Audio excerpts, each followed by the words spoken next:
पिछली नशिस्त में मैं अर्ज कर चुका कि मुनाफिक को शऊर नहीं होता इस बात का कि वो दीन को नुकसान पहुंचा रहा है। एक भाई ने सवाल किया था कि क्या इस शऊर का ताल्लुक इल्म से है, तो आज की आयत मुबारका इसी हवाले से है कि अल्लाह जल्ला मजदहू ने फरमाया कि जब इनसे कहा जाता है कि तुम उसी तरह ईमान लाओ जिस तरह बाकी लोग ईमान ले आए हैं, तो वो कहते हैं कि क्या हम इन बेवकूफों की तरह ईमान ले आए।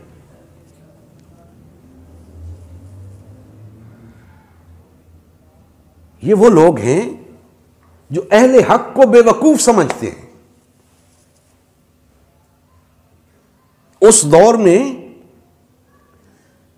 नबी करीम सल्लल्लाहु अलैहि वसल्लम की जमात को, सहाबा कराम को ये लोग बेवकूफ समझते थे कि ये तो बेवकूफ हैं, अपना सब कुछ दांव पे लगा लिया इन्होंने, अपने मफाद को तर्क कर दिया इन्होंने अल्लाह की खातिर, अल्लाह के रसूल की खातिर। ये तो दीन की खातिर मर मिटने को तैयार हैं, सब कुछ लुटाने को तैयार हैं। ये क्या बेवकूफी है। वो कहते थे ये बेवकूफी है। अक्लमंदी ये है कि अगर अपना मफाद है तो ठीक है करो, अपना मफाद नहीं तो ना करो। जंग के लिए बुलाया जाता था, सहाबा कराम जिस हाल में होते थे निकल खड़े होते थे। वो कहते थे ये तो बेवकूफ है, घर में बच्चे बीमार हैं, बीवी बीमार है, उठ के चल दिए, फसलें तैयार हैं, उठ के चल दिए, उधर मारे जाएंगे, बीवी बच्चों का क्या बनेगा, अपना माल भी सब कुछ दे रहे हैं। ये तो बेवकूफी है।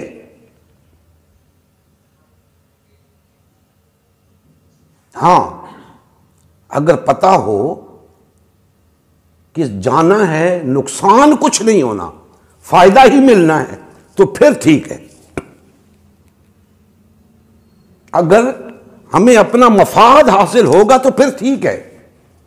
अपना नुकसान करना कौन सी अक्लमंदी है। यह उनका तर्ज अमल था कि अहले हक को बेवकूफ समझते थे। और आज भी अहले हक को बेवकूफ ही समझा जाना चाहिए मुनाफिकीन की तरफ से, क्योंकि मुनाफिकीन होते ही वो हैं जो अहले हक को बेवकूफ समझते हैं कि ये क्या बेवकूफी है। अक्लमंदी तो ये है, वक्त के साथ चलना चाहिए, हालात के मुताबिक चलना चाहिए। वक्त के साथ चलने और हालात के साथ चलने से मुराद उनकी यह होती है कि अगर फायदा है तो ठीक है, नहीं तो ना सही। दीन के उसूल की कोई परवाह नहीं, दीन की कोई परवाह नहीं, अल्लाह और उसके रसूल की कोई परवाह नहीं। अल्लाह के अहकामात पामाल होते रहे, नबी करीम सल्लल्लाहु अलैहि वसल्लम की शान में गुस्ताखियां होती रहें, दीन के परखचे उड़ाए जाते रहें, कोई मसला नहीं। हमने तो हालात के साथ चलना है, वक्त के साथ चलना है। यह मुनाफिकत है कि अपने मफाद पर दीन के मफाद को कुर्बान कर देना। और इसे ये लोग अक्लमंदी समझते हैं। और फरमाया कि बेवकूफ वो नहीं जो ईमान लाए, बेवकूफ तो तुम खुद हो,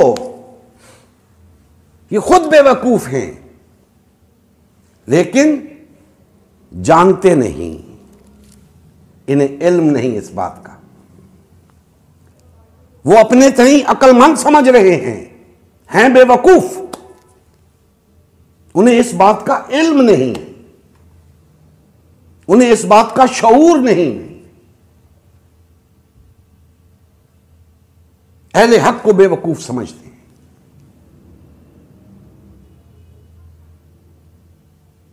आज के दौर में, इस तफरका परवरी के दौर में, इस पार्टीबाजी के दौर में वहदत की बात करना, इससे बेवकूफी से ताबीर किया जाता है कि यह क्या बेवकूफी है कि सारे मुसलमान इकट्ठे हो जाएं। अल्लाह अकबर। भाई ये आपके यहां बेवकूफी होगी, दर हकीकत अक्लमंदी यही है, और जो कुछ आप कर रहे हो आपके यहां अक्लमंदी होगी, दर हकीकत वो बेवकूफी है।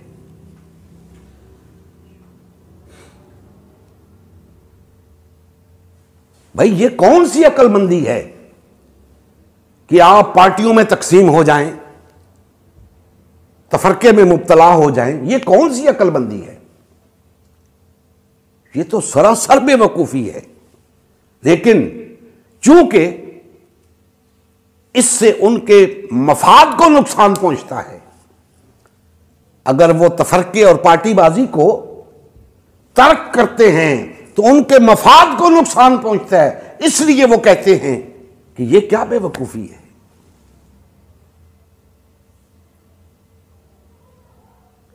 भाई अक्लमंदी सिर्फ वो है जिसका तकाजा दीन करता है। अक्लमंदी ये नहीं कि आप जो चाहें दीन की ताबीर करते फिरें, आप दीन के उसूलों को तर्क कर दें, आप तफरके को ऐन इस्लाम करार देते फिरें। यह अक्लमंदी नहीं, यह बेवकूफी है। ये खुद बेवकूफ हैं जो ना हक को समझते हैं ना अहले हक को समझते हैं। तो मैंने अर्ज किया कि ये बड़े बड़े लोग हैं, आम लोग नहीं हैं, बड़े बड़े लोग हैं, उनके पीछे लाखों लोग चल रहे हैं, लेकिन वो अक्लमंदी इसी को समझते हैं कि ये जत्थे बरकरार रहें, क्योंकि इससे उनके मफादात को तहफ़्फ़ुज़ हासिल है। वो इस बात को बेवकूफी समझते हैं कि तमाम लोग अपनी अपनी पार्टियां तोड़ दें और एक हो जाएं। यह बेवकूफी है उनके यहां। अगर अक्लमंदी होती तो एक हो चुके होते। यह बेवकूफी है उनके यहां। पूछें जाकर अपने अकाबरीन से कि हुजूर अक्लमंदी क्या है, बेवकूफी क्या है? क्या यह अक्लमंदी है कि हम सैकड़ों ग्रोहों में तकसीम होकर बैठे? क्या यह बेवकूफी नहीं है? और क्या वादत इख्तियार करना अक्लमंदी नहीं है? तो आपसे कहेंगे कि हां, अक्लमंदी तो यही है कि हम सब एक हो जाएं। लेकिन क्या किया जाए? लेकिन ये, लेकिन वो। भाई लेकिन लेकिन नहीं चलता दीन के अंदर। दीन के ठोस उसूल हैं, उन्हें ना आप छोड़ सकते हैं ना तोड़ सकते हैं। उन पे अगर ले दे करेंगे तो साबित हो जाएगा कि आपके मफादात पे जद पड़ रही है, इसलिए आप आएं बाएं शाएं कर रहे हैं।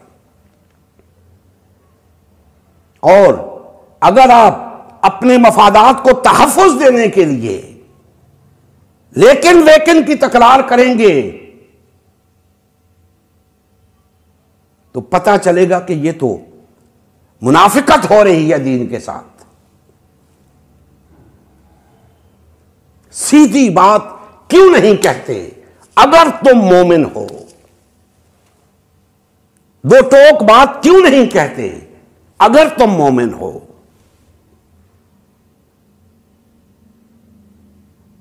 अपने आप को अक्लमंद समझते हैं,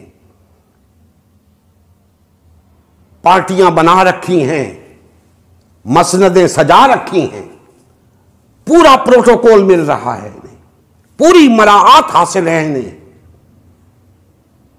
बादशाह बने बैठे हैं अपने अपने जत्थों के साथ, हुकूमतें चल रही हैं उनकी।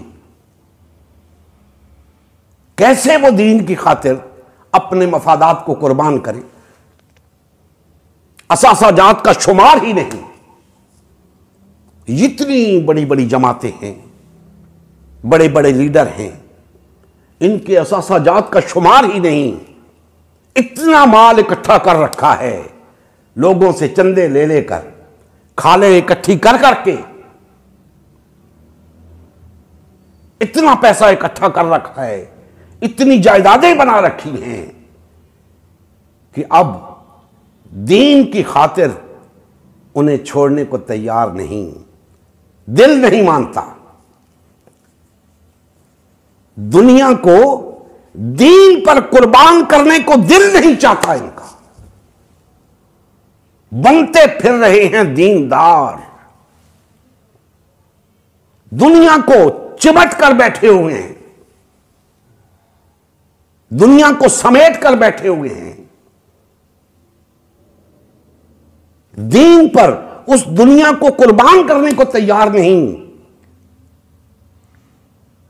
और दावा है दीनदारी का। ये कैसी दीनदारी है? या हम बेवकूफ हैं या ये बेवकूफ है।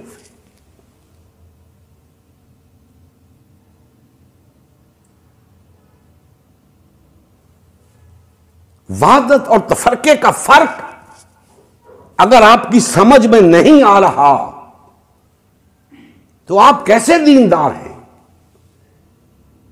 आप कैसे आलिम हैं? आप कैसे मुफ्ती हैं? कैसे मुज्तहिद हैं?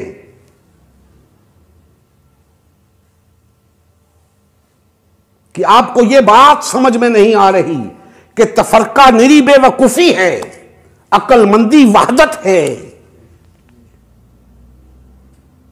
बेवकूफी को आप क्यों नहीं छोड़ते? अक्लमंदी को इख्तियार क्यों नहीं करते? ए अक्ल वालों, अक्लमंद बनो, बेवकूफी ना करो। बड़ा घाटे का सौदा है। दीन का नाम लेकर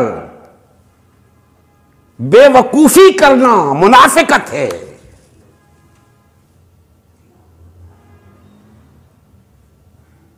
दीन के नाम पर बेवकूफी करना मुनाफिकत है। जानबूझ के बेवकूफी करना मुनाफिकत है।